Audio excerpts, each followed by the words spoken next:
আমাদের বাড়ি ফেরার পথে এক বাগান ছিল, আম বাগান। সেই আম বাগানে ছেলেটা আমাকে নিয়ে যায়, টেনে হিঁচড়ে আমাকে নিয়ে যায়। আমি বলি, আপনি আমার সাথে এরকমটা কেন করছেন? আমি আপনার কি ক্ষতি করেছি? সে বলে, তুমি আমার কোনো ক্ষতিই করোনি, তোমাকে আমার ভালো লাগছে। আমি তখন বলি, একটা মেয়েকে ভালো লাগলে কি এইভাবে এরকম ব্যবহার করতে হয়? সে বলে, না, তোমার সাথে যদি আমি ভালো ব্যবহার করি তুমি আমার কথায় রাজি হবে না। এই বলে সে আমাকে টেনে হিঁচড়ে নিয়ে গেল। আমি অনেক বাধা দেওয়ার পরও সে আমাকে নিয়ে গেল। তারপর যা হলো, বাগানের ভিতরে দেখি তার আরো বন্ধু বান্ধব সাথে আছে। সবাই কেমন আছেন? আশা করি ভালোই আছেন। আমি আমার জীবনের গল্প বলবো আপনাদের সবার মাঝে। আপনারা একটু ধৈর্য ধরে আমার জীবনের গল্পটা শুনবেন। আপনাদের জীবনেও যেন এমন কোনো ঘটনা না ঘটে। আশা করি সবাই সাথে থাকবেন। আমাকে একা পেয়ে অটো রিকশা ড্রাইভার ইচ্ছে মতো যা ইচ্ছা তাই করলো। জীবনের গল্প আমার। আমি স্কুলে পড়ালেখা করতাম, প্রতিদিন স্কুলে যাইতাম আসতাম। তো স্কুলটা আমাদের বাড়ি থেকে একটু দূর ছিল। যাইতে 10 টাকা ভাড়া লাগতো, আসতে 10 টাকা ভাড়া লাগতো। তো আমাদের পাশের গ্রামের ছেলেটার অটোতে করেই চলাফেরা করতাম আমি। আমি কখনো জানতাম না যে এই ছেলেটা এত খারাপ কোনো কিছু করতে পারে। কারণ খুব সহজ সরল সাধারণ একটা ছেলে ছিল।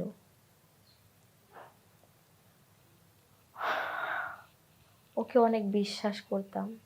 তারপর আমরা বান্ধবীরা সবাই ওর অটোতে করে চলাফেরা করতাম।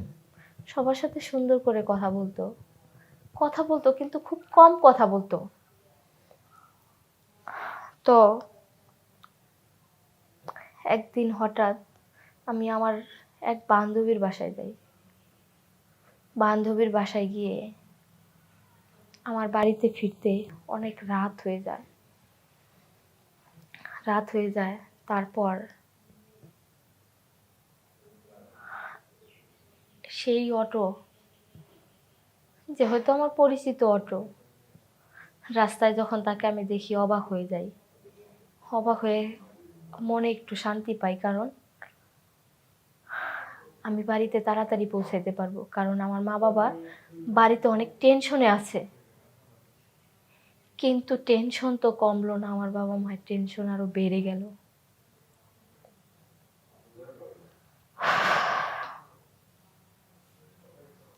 ছেলেটার অটোতে আমি উঠে পড়ি যে আমাকে একটু আমার বাড়িতে পৌঁছে দেবেন, আমি অনেক বিপদে পড়ে গেছি।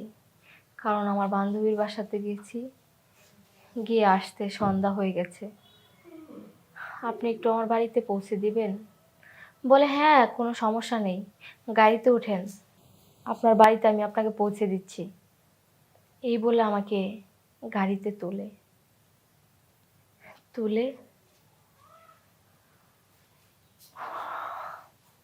আমাদের বাড়ি ফেরার পথে এক বাগান ছিল, আম বাগান। সেই আম বাগানে ছেলেটা আমাকে নিয়ে যায়, টেনে হিঁচড়ে আমাকে নিয়ে যায়। আমি বলি, আপনি আমার সাথে এরকমটা কেন করছেন? আমি আপনার কি ক্ষতি করেছি? সে বলে, তুমি আমার কোনো ক্ষতিই করোনি, তোমাকে আমার ভালো লাগছে। আমি তখন বলি, একটা মেয়েকে ভালো লাগলে কি এইভাবে এরকম ব্যবহার করতে হয়? সে বলে, না, তোমার সাথে যদি আমি ভালো ব্যবহার করি তুমি আমার কথায় রাজি হবে না। এই বলে সে আমাকে টেনে হিঁচড়ে নিয়ে গেল। আমি অনেক বাধা দেওয়ার পরও সে আমাকে নিয়ে গেল। তারপর যা হলো, বাগানের ভিতরে দেখি তার আরও বন্ধু-বান্ধব সাথে আছে।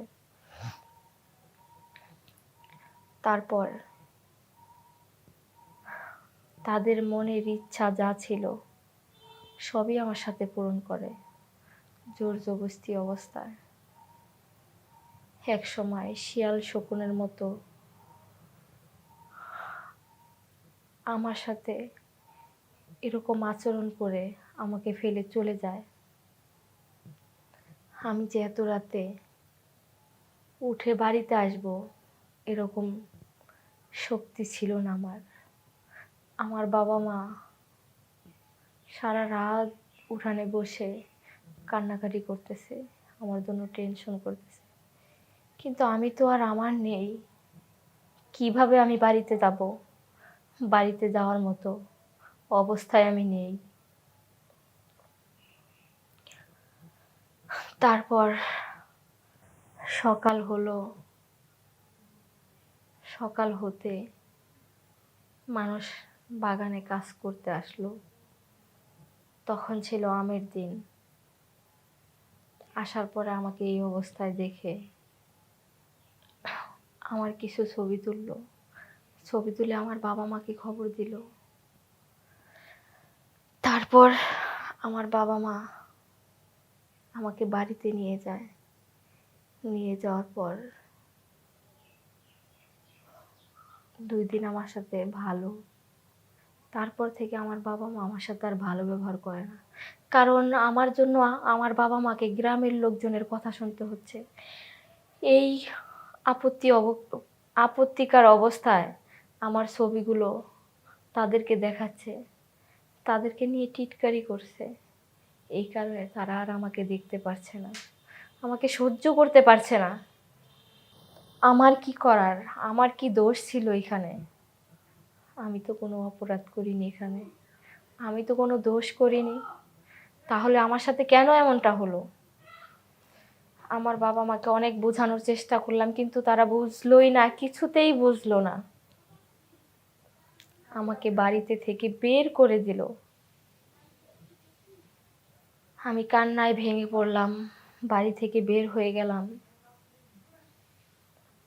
এলাকার লোকজন আমাকে ছিছি করতে লাগলো, আর ওই ছবিগুলো আমার সামনেই এনে দেখছে আর আমাকে নিয়ে বাজে মন্তব্য করছে। কিন্তু আমার তো কোনো অন্যায় নেই এইখানে, আমি কি করব? এরপর আমি ঢাকায় চলে আসি।